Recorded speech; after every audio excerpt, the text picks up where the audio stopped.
வணக்கம் வணக்கம் எல்லோருக்கும் வணக்கம் உறவுகளே. நான் சின்னா. இன்றைய தினத்திலும் ஒரு சூப்பர்வான டாபிக், ரைட்? நானோ இல்லாட்டில் இங்கே இருக்கிற பொருளாதார நிபுணர்களோ நீங்கள் யாரை கேட்டாலுமே இந்த பங்குச்சந்தை சம்பந்தமாக அதிகம் முக்கியத்துவப்படுத்துவார்கள். பொருளியல் படித்தாக்களே தெரியும். மற்றாக்களுக்கு இந்த தாற்பயம் விளங்குமோ தெரியல. ஆனால் பொருளாதார கற்கைகள் சம்பந்தமாக படித்தவர்களுக்கு இதன் தாற்பயம் தெரியும். ஆகவே அது சம்பந்தமாகத்தான் இன்றைய நாளில் ஆரம்பிப்போம், ரைட்? இது ஒரு ஸ்டார்டிங் தான். தொடர்ந்து இதில் சீரீஸ் போய்கொண்டிருக்கும். தொடர்ந்து இணைந்திருங்கள். பங்குச்சந்தை சம்பந்தமாக கதைப்போம். நான் வளமையாக சொல்கிற மாதிரி நான் ஒரு எக்ஸ்பர்ட் இல்லை. இருந்தாலும் என்னுடைய அனுபவங்கள் கிட்டத்தட்ட ஒரு 10 வருஷமாக பங்குச்சந்தையில் இருக்குது. எஸ், 10 வருஷமாக இருக்குது. ஆகவே எனக்கு தெரிந்த விடயங்களை உங்களோட பகிர்ந்து கொள்ளலாம்னு நானும் ஆசைப்படுறேன். நிறைய பேர் பங்குச்சந்தை சம்பந்தமாக இப்பொழுது பேசுவதற்கும் பதிவுகளை போடுவதற்கும் ஆரம்பித்திருக்கிறார்கள். இப்போ பங்குச்சந்தை முக்கியத்துவப்படுத்தப்படுது, ரைட்? பங்குச்சந்தை என்றால் என்ன, right? What is stock market? Okay, ஒரு அழகிய நல்ல காட்சி பக்கத்தில் எல்லாம் பார்த்தீங்கன்னு சொன்னால் உங்களுக்கு காட்டுறேன் சுற்றி. இங்கே பாருங்க, ரைட்? இந்த நிலங்களெல்லாம் பண்படுத்தியிருக்கிறார்கள். நான் நினைக்கிறேன் வெங்காயம் எதுவும் போட போகிறாங்களோ தெரியாது. அதெல்லாம் நான் நின்று ஒரு ரம்மியமான சூழலிலிருந்து, ஒரு அமைதியான சூழலிலிருந்து உங்களோட நான் உரையாடி கொண்டிருக்கிறேன். ஓகே, ஏனென்றால் நேற்றைய தினத்தில் இந்த வீடியோ பதிவு செய்திருந்தேன். நான் பங்குச்சந்தை சம்பந்தமாக ஆரம்பித்து நான் இப்போ வீடியோ போடலாம்னு சொல்லி. ஆனால் இடையில் ஒரு முக்கியமான அழைப்பு வந்தது. ஆகவே வெளிக்கிட்டேன், ரைட்? அதை கண்டினியூ பண்ணலாம் போயிட்டு. அப்போ அடுத்த நாளான இன்று இந்த வீடியோ கண்டினியூ பண்ணலாம்னு சொல்லி யோசிச்சிருக்கிறேன். ஓகே, பங்குச்சந்தைன்றது ஒரு சாதாரணமாக உங்களுக்கு விளங்கப்படுத்தணும்னு சொன்னால், நான் ஒரு கடை ஒன்று ஸ்டார்ட் பண்ணுறேன், இல்லாட்டி நான் ஒரு நிறுவனம் ஒன்று ஸ்டார்ட் பண்ணுறேன். எனக்கு அதற்கான பண தேவை காணப்படுது. மூலதன செலவுகளுக்காக ஒரு பண தேவை, இல்லாட்டி ஏதோ ஒரு வகையில் எனக்கு பெரும்பாலுமே பணம் காசு தானே வேணும். எதை செய்யறதுனாலும் காசு வேணும். அப்போ எனக்கு அந்தளவுக்கு காசு இல்லை. ஆகவே நான் ஒரு உதவியாக பிறரிடம் ஒரு கேட்கின்ற, ரைட்? என்னுடைய நிறுவனத்தின் உரிமத்தில் ஒரு குறிப்பிட்ட அளவு பங்கை, அதாவது ஷேர்ஸ் என்று சொல்வார்கள், மற்றவர்களுக்கு கொடுத்து அவர்களிடமிருந்து பணத்தை பெற்றுக்கொள்கின்ற ஒரு செயற்பாடுதான் நான் மேற்கொள்ள போகிறேன் இந்த பங்குச்சந்தையில், ரைட்? இதான் இந்த பேசிக் கான்செப்ட்.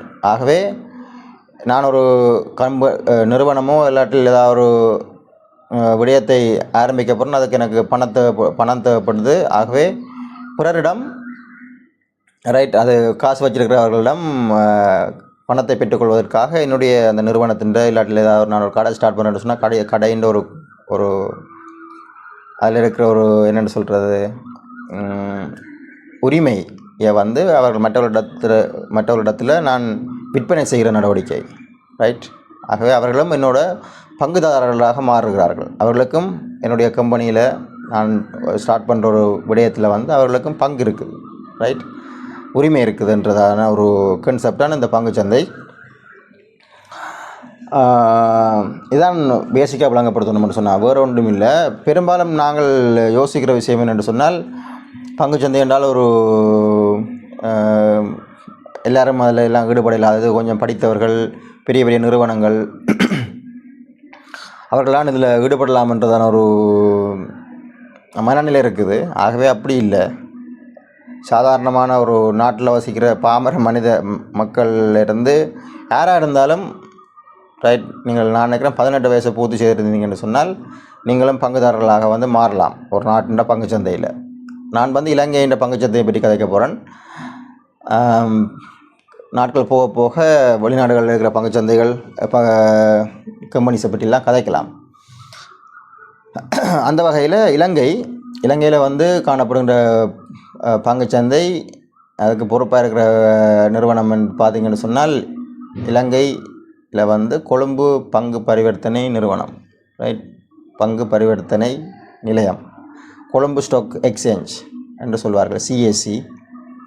இப்போ அவர்களால் இலங்கையில் இருக்கிற ஒரே ஒரு பங்கு பரிவர்த்தனை மேற்கொள்வதற்காக பொறுப்பாக இருக்கிற ஒரு அமைப்பு, அதில் ஒரு பெரிய ஒரு கட்டமைப்பு. அதுக்குள்ள வந்து கிட்டத்தட்ட 290 நிறுவனங்களுக்கு மேலே பதிவு செய்யப்பட்ட நிறுவனங்களாக இருக்கட்டும், வேறு வேறு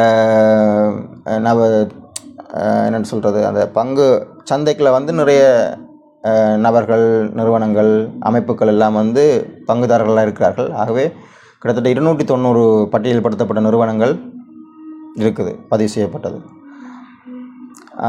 இப்போ இத்தனை கூடியிருக்கோ குறைஞ்சிருக்கோ எனக்கு தெரியல. நான் தெரிந்த அளவுக்கு 290 நிறுவனங்களுக்கு மேலே இருக்குது. வேணுமென்னா நீங்கள் கூகுள் பண்ணி பார்க்கலாம். ஆகவே சிஎஸ்சி என்று சொல்வார்கள், கொழும்பு பங்கு பரிவர்த்தனை நிலையம். இதுக்கு எங்களுடைய நாட்டு பங்கு சந்தைக்கு வந்து பொறுப்பாக இருக்கிறது, ரைட். யாரெல்லாம் இதில் சேர்ந்து கொள்ளலாம்னு சொன்னால், நீங்கள் யாராக இருந்தாலும் இதில் இணைந்து கொள்ளலாம். எந்த விதமான ரெஸ்ட்ரிக்ஷன்ஸும் இல்லை. இதில் முக்கியமான சில விஷயங்கள் நான் தொட்டு கொண்டு போகிறேன், அதை பார்த்துக்கொள்ளுங்க. இலங்கை பங்கு சந்தையில் வந்து சில சுட்டன்கள் இருக்குது. பங்கு சந்தையில் வந்து அந்த அளவீடு செய்கிற சுட்டன்கள் ஏஎஸ்பி, ரைட், ஓல் ஷேர் ப்ரைஸ் இண்டெக்ஸ் என்று சொல்வார்கள். அதே மாதிரி S&P SL20 என்று சொல்லி இன்னும் ஒரு 2 இண்டெக்ஸ் வந்து பயன்படுத்தி இந்த அளவீடுகளை மேற்கொள்வதற்காக இதை பயன்படுத்துகிறார்கள், ரைட். ஒன்று ASPI ஓல் ஷேர் ப்ரைஸ் இண்டெக்ஸ், அனைத்து பங்குகளின் விலைச்சுட்டன். மற்றது வந்து நாட்டின் மூலதனத்தில் முன்னணியில் இருக்கிற 20 நிறுவனங்கள், ரைட், முக்கியமான 20 நிறுவனங்களை உள்ளடக்கியதான ஒரு சுட்டன் S&P என்று சொல்லி SL20, ரைட். இது வந்து சுட்டன்கள் வந்து கணிக்கப்படுது. மற்றது இதில் முக்கியமாக சொல்லணும்னு சொன்னால், இலங்கை பங்குச்சந்தை விடயத்தில் யாழ்ப்பாணத்தில் இந்த கிளையும் இருக்குது, கிளை அலுவலகம் இருக்குது. வட மாநிலத்தில் இருக்கிற முதலீட்டாளர்களுக்கு வந்து நீங்கள் தேவையான்னு சொன்னால், யாழ்ப்பாணத்தில் KK ஸ்டோரில் இருக்கிற அந்த சிஎஸ்சி பில்டிங்கு போனீங்கன்னு சொன்னால், நீங்களும் இலங்கை பங்கு சந்தையில் வந்து இணைந்து கொள்ளக்கூடிய மாதிரி இருக்கும். மற்றது வேறு என்ன இதில் சொல்கிறதுக்கு இருக்குது, இதில் வந்து பார்த்திங்கன்னு சொன்னால், இலங்கையில் இருக்கிற அந்த கொழும்பு ஸ்டாக் மார்க்கெட் இருக்குதானே, இலங்கை பங்குச்சந்தை நடவடிக்கைகள் அனைத்தும் மத்திய வைப்பக முறைமை CDS ஊடாக வந்து அவதானிக்கப்படுகிறது. CDS என்று சொல்லி ஒரு என்னென்னு சொல்கிறது, கண்காணிக்கிறதுக்காக ஒரு என்னென்னு சொல்கிறது, ஒரு ஒழுங்குபடுத்தப்பட்ட ஒரு முறைமை CDS என்ற ஒரு இதுக்குள்ள வந்து அதை கொண்டு வாரி. நம்ம இப்போ நீங்கள் ரெஜிஸ்டர் பண்ணணும்னு சொன்னால் CDS அக்கௌண்ட்னு சொல்லி தான் கேட்பார்கள். CSE அக்கௌண்ட்னு சொல்ல கேட்க மாட்டார்கள், CDS என்று சொல்லி தான் கேட்பார்கள், ரைட். ஆகவே இதான் பேசிக் இலங்கையில் இருக்கிற பங்குச்சந்தைன்ற ஒரு சின்ன ஒரு இன்ட்ரடக்ஷன். மற்றது இன்னும் சொல்லணும்னு சொன்னால், உதாரணமாக வந்து இதில் நான் சொன்ன மாதிரி வங்கிகள், நிதி நிறுவனங்கள், உற்பத்தி, சுகாதாரம், சுற்றுலா என்று பல்வேறுபட்ட துறைகளை சார்ந்த 290 நிறுவனங்களுக்கு மேலே இருக்குது.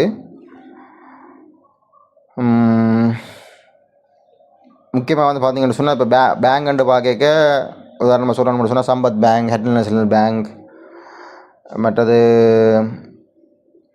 LOLC, ரைட், அப்படி சில பேங்க்ஸை வந்து நான் சொல்லலாம். மற்றது வந்து பார்த்திங்கன்னு சொன்னால், உற்பத்தி கட்டுமானம் என்று பார்க்க மேனுஃபேக்சர் அண்ட் கன்ஸ்ட்ரக்ஷன்ஸ்க்கு ஒரு அதுக்கு கீழே பார்த்தோம்னு சொன்னால் ACL கேபிள்ஸ், ரைட். மற்றது ஆக்சஸ் இன்ஜினியரிங், இந்த கண்ட்ராக்ட் வேலை செய்கிறவங்க அவங்களெல்லாம் இருக்கிறாங்க. மற்ற கேலிக்ஸ் இருக்கிறாங்க. மற்றது உணவு நுகர்வு சம்மந்தமான கம்பெனிகள், நிறுவனங்கள்ட்ட பார்த்திங்கன்னு சொன்னால் இந்த கார்கில்ஸ் இருக்குது, ரைட். இலங்கையில் வந்து இந்த இலங்கை தொலைத்தொடர்பு நிறுவனம் ஸ்ரீலங்கா டெலிகாம்னு சொல்லுவார்கள், அது இருக்குது. அப்படி சின்ன சின்ன சில கம்பெனிஸும் சில நிதி நிறுவனங்கள் பேங்குகளை வந்து உங்களுக்கு சொல்லியிருக்கிறேன். இதான் இந்த விடயம், ரைட். நீங்கள் வந்து பார்த்தீங்கன்னு சொன்னால் முக்கியமாக நீங்கள் இதில் நேரடியாக வந்து போய் பங்குதாரர்களாக வந்து மாறிடாது. நீங்கள் அதுக்கு புரோக்கர்ஸ் இருக்கிறாங்க, இதுக்கான இடைத்தரகர்கள். இப்போ நீங்கள் கொழும்பு பங்கு பரிவர்த்தனை நிலையத்தில் சேர்ந்து கொள்ளணும் என்று சொன்னால் நீங்கள் இங்கே இருக்கிற புரோக்கர்ஸை இப்போ தொடர்பு கொண்டு தான் அதில் நீங்கள் பங்குதாரர்களாக மாறலாம். நீங்கள் நேரடியாக போய் ஒரு தனிநபர் டிரெக்டாக போய் அதெல்லாம் செய்கிறாது. ஆகவே கணக்க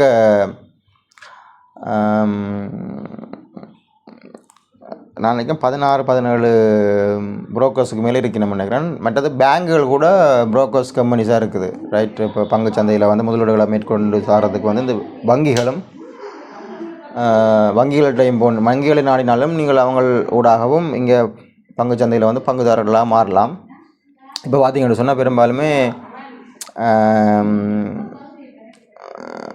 நாங்களே என்னென்னு சொல்கிறது, ரேட் பண்ணக்கூடிய மாதிரியான வசதிகள் எல்லாம் தந்துருக்குறாங்களே, ஆப்ஸ்கள் எல்லாம் வந்து அதுக்காக ப்ரொவைட் பண்ணப்படுது.